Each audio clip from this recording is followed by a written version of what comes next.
其實我一啲實力都冇，我係偶像派嘅。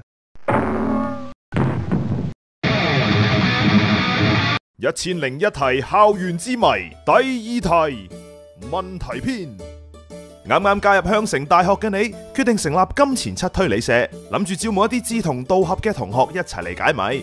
你喺學校宿舍門口條路嘅正中央開咗個招募處，人頭湧湧啊！柯南偵探社見到都想嚟分一杯羹，於是你哋兩社就商量一個最佳嘅方案。金錢七推理社向東移250米，柯南偵探社喺西250米開 booth， 各社都擁有東西兩邊250米，中間嘅500米就55分賬。而想入任意一社嘅同學，最遠都只需要行250米就得啦。